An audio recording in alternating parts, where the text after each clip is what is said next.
Amartya Sen fue uno de los mayores economistas en este mundo y dijo una vez: la pobreza no es solamente la falta de ingresos, es la privación de las capacidades básicas para vivir con dignidad. Hoy vamos a hablar de dos problemas que aquejan a la sociedad mexicana. Uno es la pobreza, y el otro, la inflación. El semáforo de la inflación en este país está en rojo. Las cosas son cada vez más y más caras. El salario simplemente no alcanza para cubrir las necesidades básicas y con ello se va incrementando la pobreza. Muy buenas noches. Esto es Contracara. Yo soy Luis Cárdenas. Comenzamos. Este es crecimiento económico. Ya salimos de la caída por la pandemia, caímos 8.2, no se veía una caída en la economía de esas dimensiones desde 1933.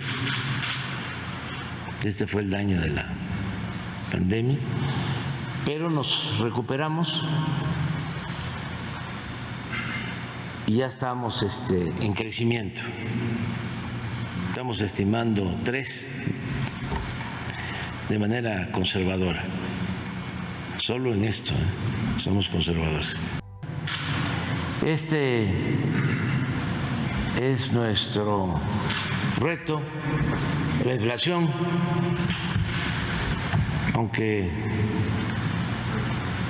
va a la baja, pero lento. 7.91 en enero. Bueno, pues hoy, esta noche, vamos a platicar sobre el tema de la inflación, pero al mismo tiempo sobre el tema de la pobreza, sobre lo que está sucediendo con la economía mexicana y con sus bolsillos y con mis bolsillos.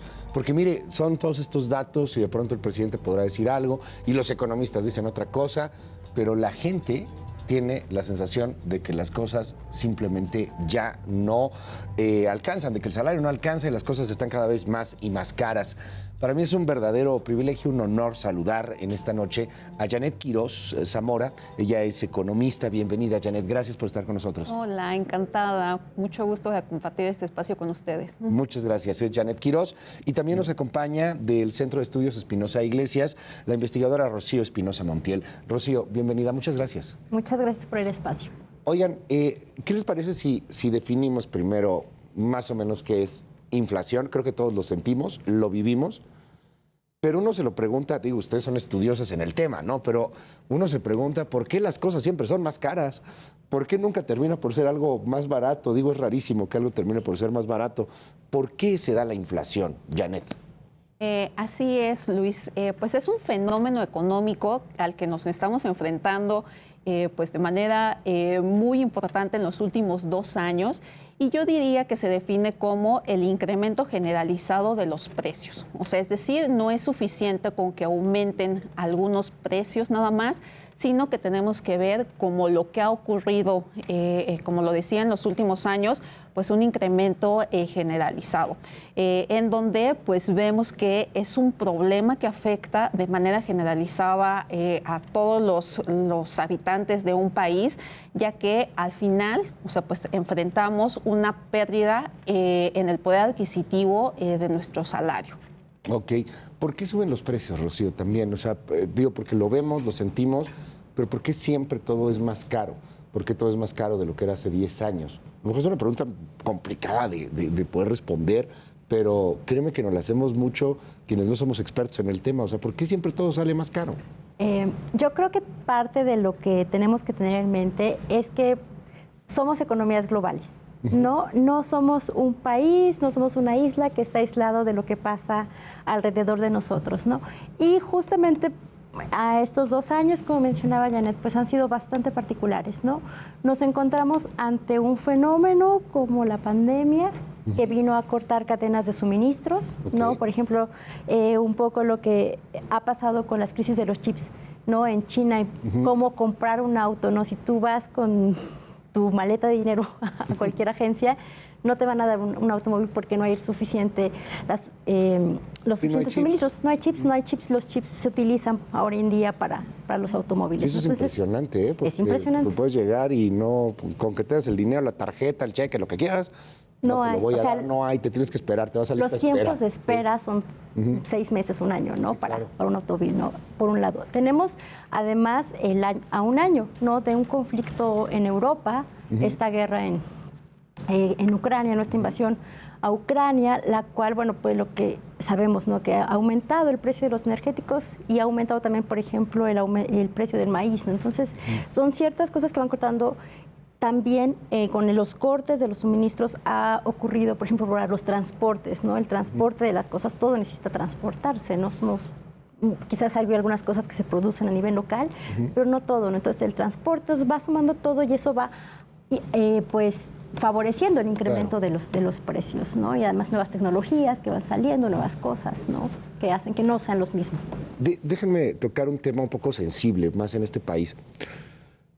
Hay una gran desigualdad en cuanto a los salarios, en cuanto a lo que llega a ganar quienes ganan más y lo que llegan a ganar quienes ganan menos. Y ahorita hablamos de lo que es la pobreza laboral y todo este asunto. Pero el fenómeno de inflación, el que estamos viviendo, que particularmente ha sido muy intenso en el último año, debido, pues ya nos dijeron, al tema de la guerra de Ucrania, debido a la crisis de las cadenas de suministro, etcétera, termina por afectar evidentemente más a los más pobres, ¿no? O sea, de pronto uno puede decir, híjole, bueno, ya me salió 100 pesos más caro, pero puedes pagar de alguna u otra manera esos 100 pesos, estiras el gasto, pero a las personas que ganan menos son a las que más les está pegando. ¿Cómo les pega a estos hogares, a las partes más afectadas, más marginadas del país, Janet? Así es, como ya lo platicábamos, al final, o sea, la mayoría de los precios en una economía se fijan a través de un equilibrio entre la oferta y la demanda. Entonces, si hay un choque en cualquiera de estos dos ámbitos, ya sea por la demanda o por la oferta, entonces esto puede afectar, pues al final, la cotización. No es otra cosa que, como ya lo hemos visto en algunos periodos pues turbulentos, lo vimos al inicio de la pandemia, cómo pues empezó a aumentar la demanda de papel de baño en Estados Unidos y esto hizo que aumentara de manera pues súbita los precios. Entonces, al final, o sea, ya traíamos un arrastre, o sea, de los choques, en este caso de oferta, donde al haber tenido un cierre de las actividades laborales, pues propició que hubiera escasez. Esto ante la escasez y una demanda, o sea, que se mantuvo estable, inclusive en algunos productos aumentó. Vimos que hubo pues un incremento generalizado principalmente o en un inicio de los precios de las mercancías. Y después se vio agravado justo por esta guerra, o sea, que estalló, o sea, en Ucrania, se vio agravado particularmente en el precio de algunos alimentos, en donde pues es digamos que los productos que principalmente demandan pues las personas de menores ingresos. Entonces, al haberse visto interrumpido la producción, o sea, sobre todo de granos y cereales que produce Ucrania, pues generó una escasez, sobre todo en Europa, pero bueno, como lo platicábamos, estamos hablando de que estamos en una economía global en donde se comercializan, o sea, los productos, y al haber tenido este choque de oferta, esta escasez en Europa, pues se empezó a demandar de otros países y de ahí, o sea, que vimos que empezó a aumentar de manera generalizada, como lo comentábamos, el precio del maíz, del trigo, de algunos bienes que son básicos para la canasta básica de un mexicano, y de ahí, o sea que al encarecerse estos precios afectan más a los que tienen o a los que perciben justamente menores ingresos. ¿Qué nos dices, Rocío? ¿Cómo le pega a las personas que tienen menos ingresos en este país? Es que es bien interesante esta pregunta porque las personas más pobres tienden a destinar la mayor parte de sus ingresos a alimentos. Y lo que hemos visto con qué es lo que está impactando más a la inflación, justamente son alimentos. Entonces, si a lo mejor hay ciertos sectores que dicen, bueno, podemos estirar, quitamos de una parte, ¿no? Que es lo que solemos hacer cuando tenemos un presupuesto limitado, ingresos fijos, ¿no? Entonces creo que dices, bueno, a lo mejor si tenías un gasto en alguna otra cosa, privilegias y entonces mueves, pero cuando las personas gran parte de ese ingreso solamente lo destinan, bueno, no solamente, pero destinan buena parte a alimentos, pues ahí ese es el problema, ¿no? El problema es que tenemos incluso, ¿no?, que los alimentos han aumentado alrededor, la canasta básica con la que Coneval mide la pobreza laboral, ha aumentado alrededor de esta parte de alimentos en 12%. ¿No? Y 12% promedio, ¿no? 12% por medio. Para luego vemos, no sé, jitomate, el aguacate, que siempre ha sido caro, pero bueno, ahora está carísimo. El huevo. El huevo. Es impresionante. Y que va por múltiples factores. Este asunto de la canasta básica tiene un costo promedio, ¿no? ¿Cuál es el costo de esta canasta mensual?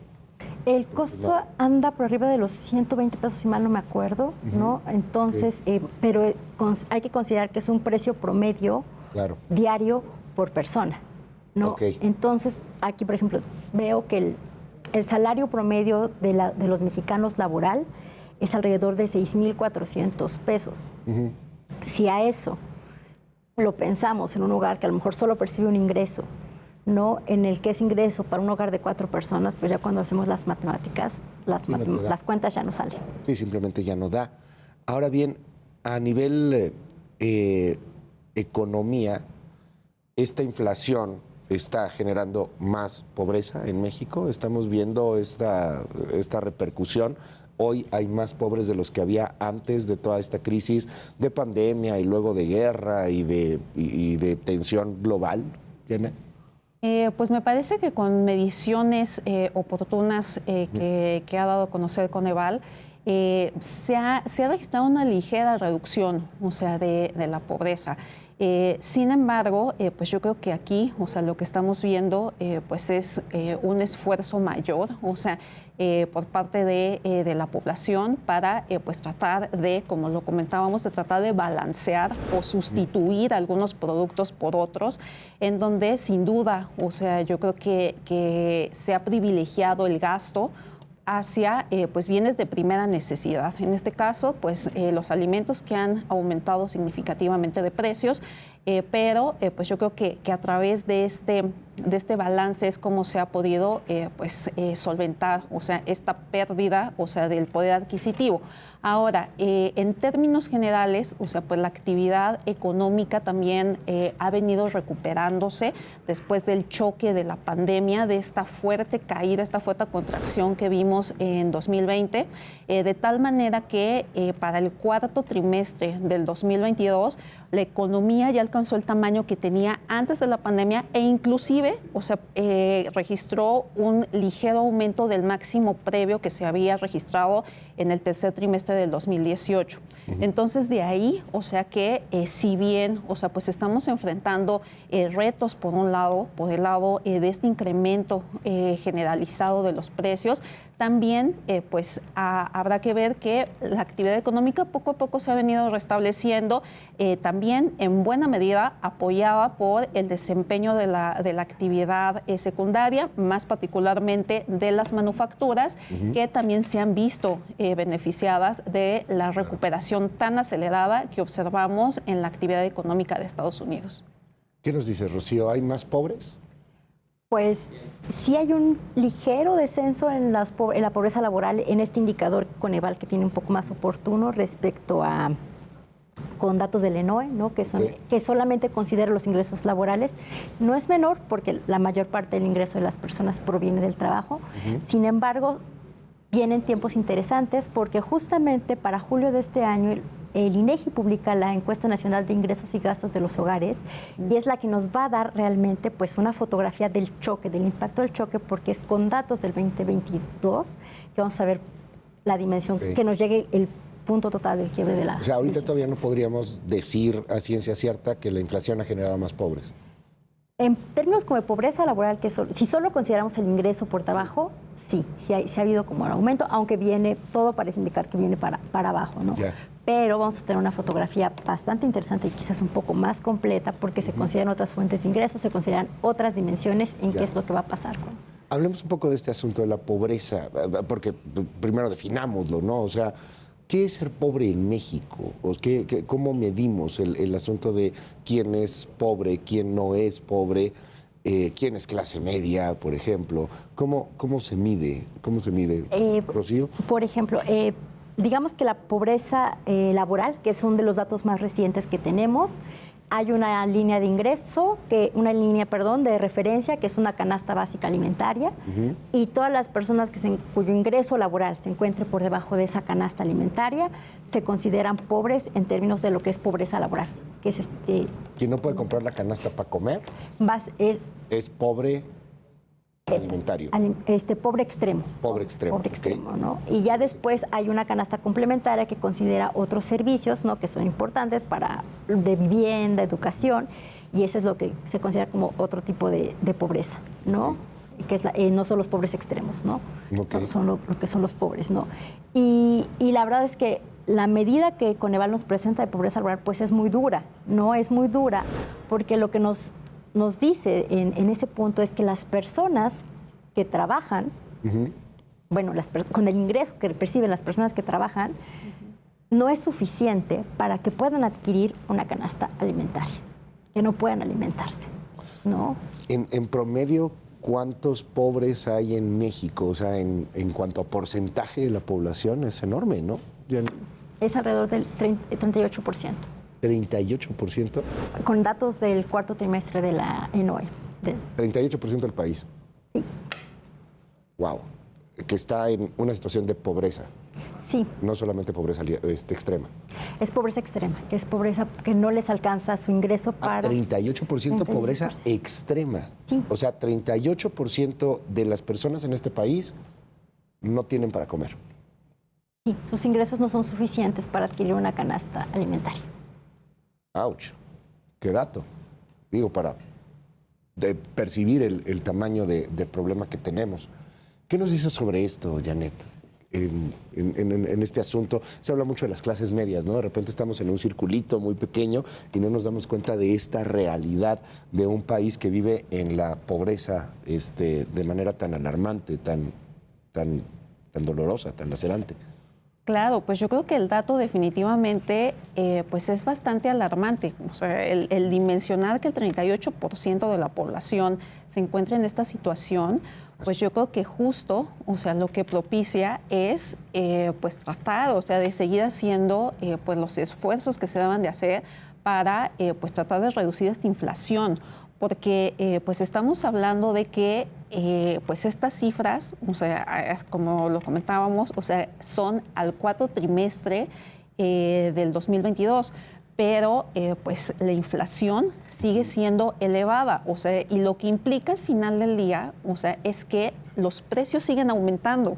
O sea, el hecho de que veamos una menor inflación, como lo comentábamos al principio, Luis, no quiere decir, o sea, que los precios estén bajando, sino que están aumentando a un menor ritmo. Entonces, eso, o sea, lo que podría propiciar es que justo este 38% pues aumente más, o sea, y ante pues este reto que estamos enfrentando en México, sí, pero a nivel global, o sea, yo creo que pues realmente genera un reto muy importante para las autoridades de todos los países. En México se han hecho pues esfuerzos importantes, como lo comentábamos al principio, estamos viendo que la inflación empieza a disminuir, pero aún así sigue siendo muy elevada. Entonces yo creo que el riesgo se mantiene ahí y pues yo creo que también, o sea, asociado evidentemente a un malestar social, dado que pues cada vez que vamos a hacer nuestras compras, o sea, sí, pues nos alcanza para menos. Sí, y de pronto hay gente que tiene que cambiar. Si comprabas jamón y queso, ya nada más compras jamón, o lo vas comprando de peor calidad, o vas limitando y generando otro tipo de problemas, ¿no? Desnutrición, etcétera. Ahora, en un momento hablamos de lo que tiene que hacer el gobierno en particular, pero me llama la atención que a veces el gobierno está culpando a las empresas y a la sociedad civil de alguna manera. Yo no sé, y esto es políticamente incorrecto, pero ya todo es políticamente incorrecto en estas épocas. Pero yo creo que las empresas no necesariamente tienen la obligación, deberían de tener responsabilidad social, pero no necesariamente ese es su fin, ¿no? Son empresas que generan lucro y que tienen una ganancia. Y bueno, pues evidentemente hay cosas ahí que pueden no ser éticas cuando alguien se pasa de lanza con esa ganancia, qué sé yo, más en estos tiempos. Pero ¿qué papel es el que tendrían las empresas en estos temas? En las empresas y la sociedad civil en particular. Pues es que si hay una parte que las empresas quizás están haciendo, ¿no? Y es ha aumentado el salario mínimo. Ajá. Eso es un hecho, ¿no? Okay. Y quizás esa es la parte que corresponde. Las empresas están pagando el salario mínimo como tiene que ser de ley, el mínimo al menos, ¿no? Para alcanzar a cubrir ciertas cosas, ¿no? Pero hay otra parte que no solo las empresas, estamos quizás pensando en las empresas, en estas grandes empresas formales, pero también hay un montón de empresas informales. Ok. Ajá. Tenemos en este país, los niveles de informalidad que tenemos son más del 50% de la población de este país es informal, con todo lo que eso abarca, ¿no? 55%. Entonces, si bien tenemos como esta parte que las empresas están tomando decir, bueno, salario mínimo, hay un montón de empresas bajo las cuales no hay regulación. Claro. Entonces, si tienes una persona que te acepta un salario por debajo del salario mínimo, ¿no? Entonces también es esa otra parte, ¿no? De qué hacemos ante este problema también con estas empresas que son más pequeñas, que son microempresas, que forman buena parte de las empresas claro. que hay en este país, que emplean muchísimas personas, ¿no? ¿Qué hacemos también para estas empresas también? Por ejemplo, el hecho, porque este punto de la informalidad me parece increíble, el hecho de que tú pagues a un empleado, ponle que no el salario mínimo, pero que le pagues a un empleado en cash, pues no tienes seguro social, no tienes que pagar impuestos tampoco. ¿Eso de alguna u otra manera afecta este tema inflacionario? O sea, el asunto de toda esta informalidad, ¿eso también termina por pegarle a los números en la inflación?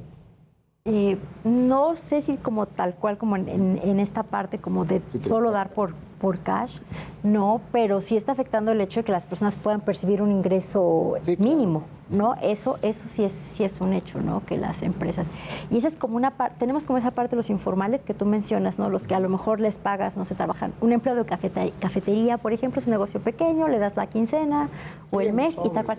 Pero también hay un montón de personas que están en empresas también, a lo mejor es la parte que corresponde a las empresas grandes que trabajan por honorarios, ¿no? Y que son, y aunque paguen impuestos, y aunque con el contador hagas la declaración mensual, siguen siendo informales, ¿no? Y quizás también es esa parte de ver, hay un esfuerzo con lo del outsourcing, ¿no? Que todavía no es como muy claro cómo está funcionando esto, no es muy claro el impacto todavía en las cifras que tenemos del IMSS, ¿no? Pero también quizás también es una parte que pueda corresponder a las empresas. ¿Tú qué opinas sobre el tema, Janet? El asunto del papel que tienen las empresas, tanto en el juego de la inflación como en esta generación que por desgracia se está dando de más y más pobres.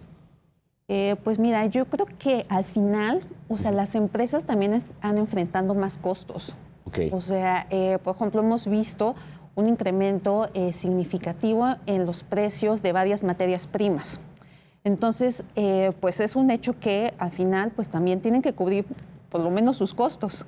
Y yo creo que más bien, o sea, estamos hablando de un engranaje, o sea, mundial, en donde, pues si se escasean, o sea, algunos de estos insumos en alguna región, pues al final, o sea, van a buscarlo en otras partes. Y eso que implica un mayor costo posiblemente de transporte, o sea, un mayor costo a lo mejor de almacenaje, o sea, y pues al final mientras haya una demanda, o sea, que está dispuesta a pagar por esos precios a esos niveles, pues van a seguir, o sea, comercializándose así. Al final, pues estamos hablando de un libre mercado, como decía, en donde la mayoría, o sea, de pues de las mercancías, o sea, se comercializan. Claro. O sea, y el hecho, o sea, de que también pues se estén enfrentando, como decíamos, mayores costos, o sea, pues van a buscar, o sea, trasladarlos al consumidor.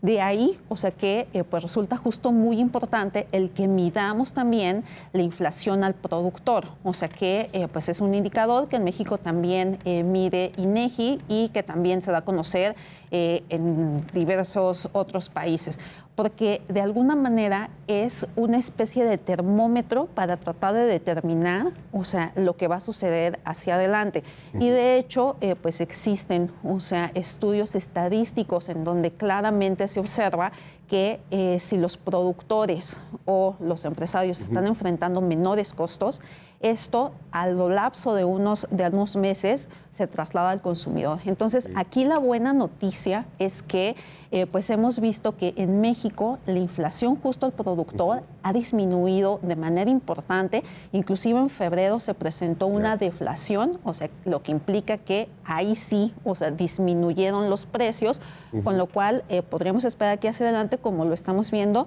esa tendencia de la inflación en general al consumidor podría seguir disminuyendo. Vámonos a ir a una breve pausa. Regresamos con mucho más sobre este tema.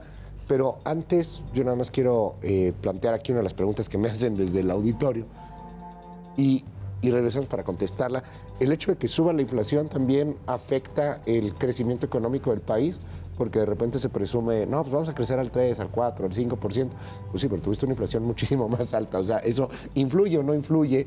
Regresamos con mucho más. Esto es Contracara. Lo espero con sus comentarios en @LuisCárdenasMX, en todas las redes sociales. Y también estamos en @Heraldo de México. Seguimos con más.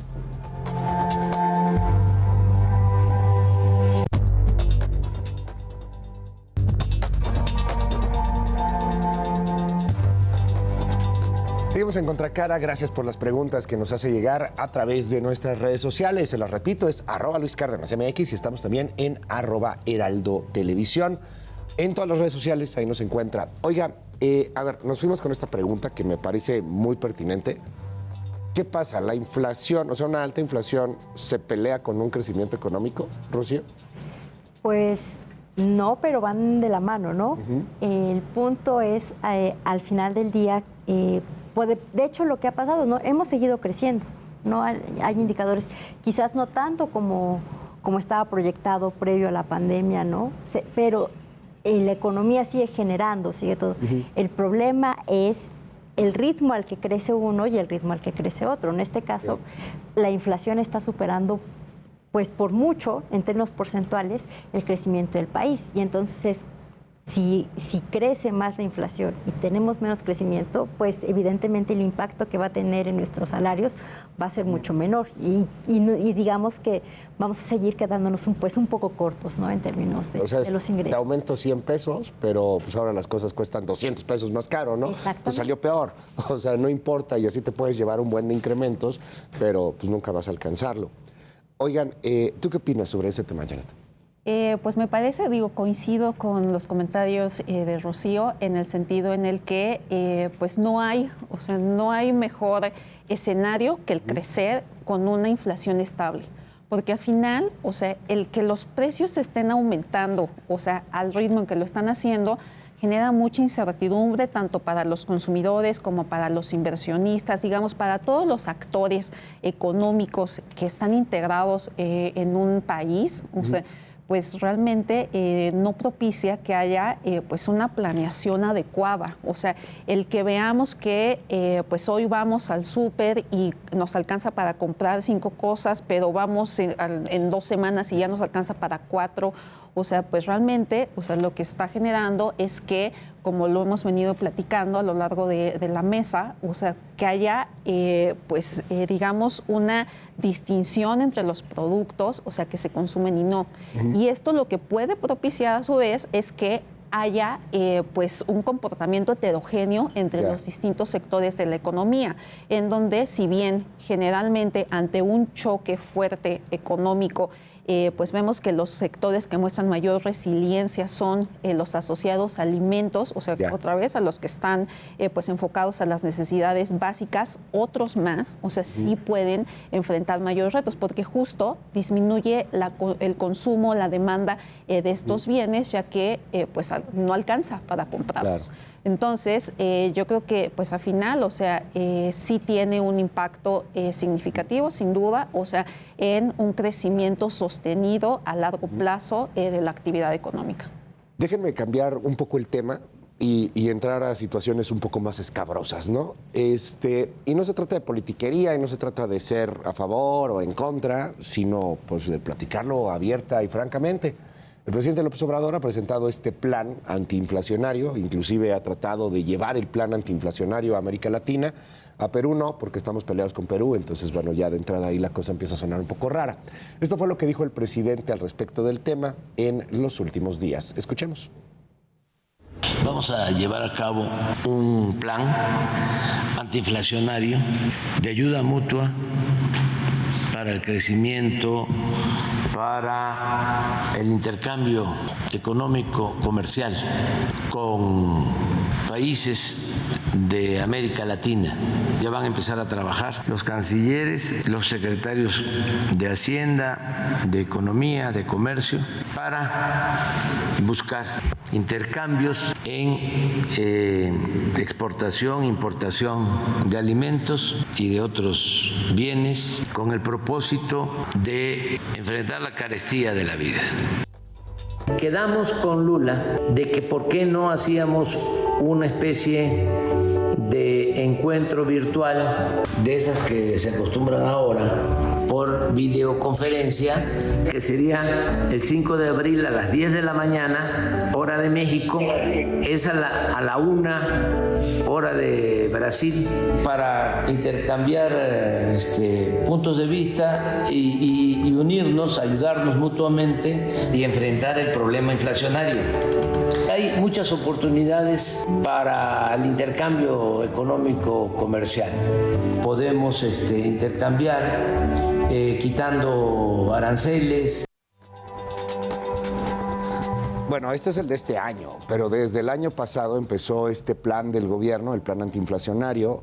Empezaron también señalamientos a empresas y bueno, pues culpaban a las empresas de subir los precios. Empezaron acuerdos con algunas otras empresas.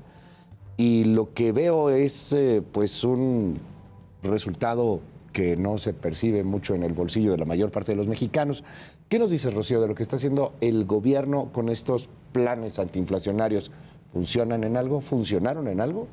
Pues creo que los datos que tenemos ahora parecen indicar que el esfuerzo está, ¿no? Quizás ¿Y las ganas están. Quizás no han sido suficientes, ¿no? Tenemos un esfuerzo notable en el aumento al salario mínimo que está bien, pero no ha sido suficiente, ¿no? Okay. Hace un par de meses teníamos estos precios que se hicieron fijos a ciertos productos de la canasta básica, pero también, como podemos ver, no han sido suficientes. Si bien no es una mala idea pactar precios con países para disminuir los costos, pues hay que regresar y tener en cuenta que somos economías globalizadas, ¿no? Quizás hay algunos productos que podamos tener con menos costos, ¿no?, con estos países, pero definitivamente pues no son todos. Hay un montón de cosas y hay un montón de factores también que tienen impacto en esta inflación, que era lo que comentábamos al inicio, ¿no? Los conflictos bélicos, sí, claro. COVID, que todavía seguimos con va un poco más allá. Y sería maravilloso para muchas personas hoy día que hubiese un control de precios, entre ellos el presidente López Obrador. O sea, sería muy padre que por decreto la tortilla costara 10 pesos en vez de los casi 25, 22, depende de dónde lo quieras comprar, ¿no? O que el huevo costara 15 pesos en vez de todo lo que está costando arriba de 50 pesos o casi llegándole a los 100 en otras partes de la República Mexicana. ¿Por qué no se pueden controlar los precios, Janet? ¿Qué opinas de este programa antiinflacionario del presidente? Pues mira, yo creo que me parece que es una buena intención, o sea, el tratar de implementar alguna política pública para tratar de reducir la inflación. Sin embargo, o sea, pues resulta un poco complicado considerando que pues la gran mayoría de los países están enfrentando el mismo reto. O sea, al final estamos hablando de que hubo un choque de oferta que generó que hubiera menos producción de algunos bienes. Entonces, pues aquí más bien, o sea, pues al final, pues se los va a quedar, o sea, quien pueda pagar por ellos o, en todo caso, quien pueda producirlos por sí solos y generar una política de no venderlos hacia el exterior.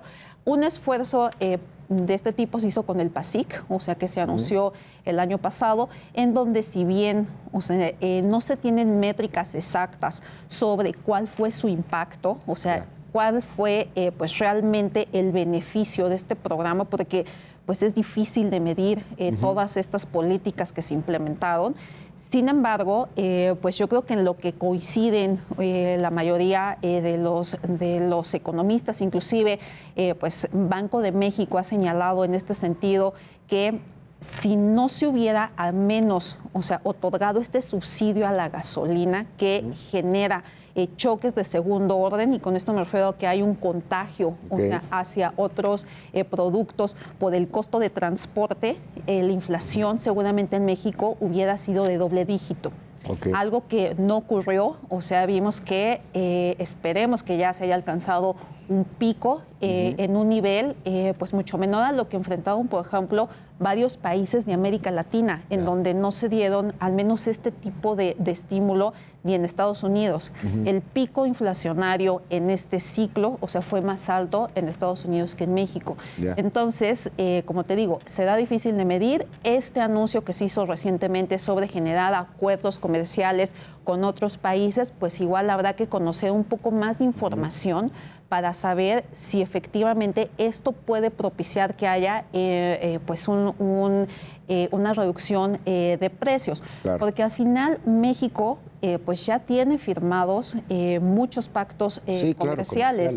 Es de las economías más abiertas que existen en el mundo. Entonces habrá que ver o sea, qué cambiaría con esta nueva propuesta para tratar de medir si efectivamente se da una medida que ayude a disminuir la inflación. Me llamó la atención lo que acabas de decir, Janet, porque en este paquete contra la inflación y la carestía, el famoso PASIC, y que sí ha tenido múltiples críticas de muchos economistas, el mencionar que si no se hubiera aplicado, la inflación pudiera haber sido mayor. Si nos vamos en comparativa, porque nos hablabas de varios países, ¿cómo terminamos? O sea, la inflación del año pasado en comparación con lo que se está viviendo en otras partes, en Europa inclusive, parece que fue menor, parece que no nos fue tan mal como nos pudo haber ido. Así es, definitivamente la inflación está muy alta, pero podría haber estado más alta. Como lo comentabas, por ejemplo... Siempre puede ser peor. Así es, algunos países en Europa donde pues realmente resintieron en mayor medida estas sanciones que se implementaron a Rusia, pues enfrentaron, o sea, inflaciones anuales del 90% en energía, o sea, que derivó, o sea, también en que la inflación al consumidor llegara a niveles bastante elevados. Entonces, pues como les digo, en México, pues fue una inflación más moderada. Y esto, pues también, digamos que tiene la parte buena y la parte mala. La parte buena es que justo no alcanzamos esos niveles de inflación como sí en otros países, pero también ahora que pues los precios de la energía ya están disminuyendo, donde ya al parecer ya se superó este riesgo de que se presentara una crisis energética en Europa, y que bueno, pues ahora estamos viendo ya, o sea, cotizaciones, por ejemplo, del gas natural holandés por debajo, o sea, de los niveles previos a la pandemia. Están ahora beneficiándose, o sea, de estas reducciones en los precios de la energía, teniendo un descenso más acelerado de la inflación. Y en México vamos a presentar, o sea, pues una reducción más gradual, ya que pues se otorgaron estos subsidios. El primer paso fue, o sea, será, o sea, pues retirarlos y después restablecer pues el cobro del IEPS que se dejó de percibir en buena parte del año pasado. Ese es un tema bien polémico, el del IEPS. ¿Tú cómo lo ves, Rocío? Este estímulo que se le dio a las gasolinas en particular, que también fue muy criticado y que pues era parte de este programa para tratar de frenar la inflación, ¿funcionó o no funcionó? Pues Janet nos acaba de dar como una explicación muy completa, ¿no? Al final, un punto que impacta mucho sobre todas las cadenas es el transporte, ¿no? Sin importar dónde estemos, ¿no? Tenemos jitomate que no necesariamente se produce aquí, tenemos alimentos que no necesariamente producen aquí y que requieren de transportarse dentro del país, ¿no? Entonces, pues, si bien siempre pueden ser polémicos todos los subsidios a las gasolinas, ¿no? Si bien por varios estudiosos se ha dicho que todos este tipo de apoyos pueden ser regresivos, ¿no? Porque si se apoyan más a las personas que tienen un automóvil, que se conducen, pues bueno, lo que vemos es que en este momento siempre nos podría haber ido peor, ¿no? Y quizás no tenemos una inflación baja, quizás sea lento, ¿no? El descenso, pero pudo haber sido peor. Imagínate el impacto cuando tienes en las personas de menor ingreso, todavía mayor impacto de los alimentos, quizás. Claro. El asunto, para seguir un poco con las políticas del gobierno, el asunto de los programas sociales, ¿qué tanto ha impactado o no para tratar de disminuir la pobreza? Y me atrevo a ir un poco más allá, para sacar a la gente de la pobreza, porque se trata de que haya menos pobres y también de los que son pobres dejen de ser pobres. Creo que esa es la idea de los programas sociales. ¿Cómo ha funcionado esto, Rocío? No muy bien. ¿De plano no muy bien? Muy bien. De hecho, hace un par de semanas, desde el Coneval, sacó un reporte, un informe de política pública, y el SEI nos dimos a la tarea de analizar cómo se están distribuyendo los programas sociales, ¿no? Con los datos del ENIG. Y lo que vemos es que los deciles más bajos, es decir, la población más pobre, están recibiendo menores ingresos por esas transferencias y digamos como que este cambio se está distribuyendo hacia los deciles más altos, ¿no? Cuando vemos los porcentajes de los impactos, pues es impresionante cuánto ha aumentado para los deciles más altos. Entonces, quizás lo que se tendría que pensar es no está mal, ¿no? Estas políticas que buscan ser universales, como el ingreso para los adultos mayores, ¿no? Quizás lo que tendremos que pensar, ¿no? La estrategia a seguir es privilegiar a las personas que cuentan con menos... Que realmente lo necesitan. O sea, a lo mejor, y no se trata de politiquería, pero veía el estudio, el estudio también que hacía el análisis del Centro Espinosa Iglesias, impacta que los más pobres son los que menos programas sociales y beneficios están obteniendo. Los más pobres. Es que es un país de mucha pobreza. Y yo lo sé, ¿no? O sea, que de repente, oye, es que me conviene o me ayudó muchísimo que me estén dando becas, ¿no? O el programa para los jóvenes, o el programa de madres, el programa de adultos mayores. Y a todo mundo le ayuda, una ayudadita. Pero hay a quien realmente esa ayudadita le puede cambiar la vida, y esos son los que menos están recibiendo, al parecer, dentro de estos estudios y estos datos que se están presentando, los apoyos. ¿Tú cómo ves la política de programas sociales, Janet? Pues yo coincido con Rocío, digo, definitivamente yo creo que son programas bien intencionados, pero al final, o sea, pues habrá que medir el impacto. Ya comentábamos, o sea, que el 38% de la población, o sea, se mantiene en pobreza extrema.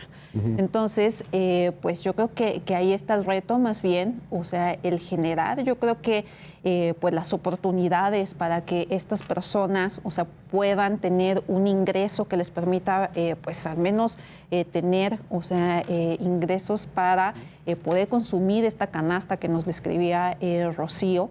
Y yo creo que en ese sentido, pues México en este momento se encuentra en una situación, pues al parecer muy favorable, con la posibilidad de que se pueda pues dar una mayor inversión extranjera directa con esta pues estrategia que algunas empresas están planteando, empresas internacionales, sobre la posibilidad de generar esta relocalización, o sea, de sus plantas que están más lejos del centro de consumo, este famoso nearshoring, hacia pues lugares más cercanos al centro de consumo. Yo creo que es ahí, o sea, donde pues deberíamos de poner pues realmente la apuesta, el generar, o sea, pues esas condiciones para que estas personas puedan tener pues un mayor acceso a oportunidades laborales y en todo caso pues salir de esta condición pues tan lamentable. Por supuesto. Y lo ven clientelar. Digo, es una pregunta complicada, pero el hecho de que estén llegando, como nos decía Rocío hace un momento, los programas sociales a los deciles más altos, a gente que, insisto, la ayuda siempre es bienvenida, pero que no necesariamente le representa un tema de vida o muerte. Esto podría tener alguna lectura electoral, incluso. Híjole, yo creo que todo es política, ¿no? Pero al final, ¿no? Al final. Pero es curioso, al final los estudios y los datos nos dicen que no se están redistribuyendo bien. Sin embargo, las opiniones favorables del presidente pues también son... Sí, pues ahí están los datos de popularidad, ¿no? Están por arriba del 50%, sin importar la encuesta que uno consulte, ¿no? Entonces, al parecer, pues desde donde se estén tomando las decisiones, pues parece ser eficiente la forma. Los datos nos dicen otra, ¿no? Está bien, pero quizás podría hacerse más eficiente, ¿no? Claro. Y dar a quienes más en este momento, pues podría ayudarles a enfrentar mejor esta crisis. ¿Qué nos dices, Janet? ¿Lo ves político también un poco?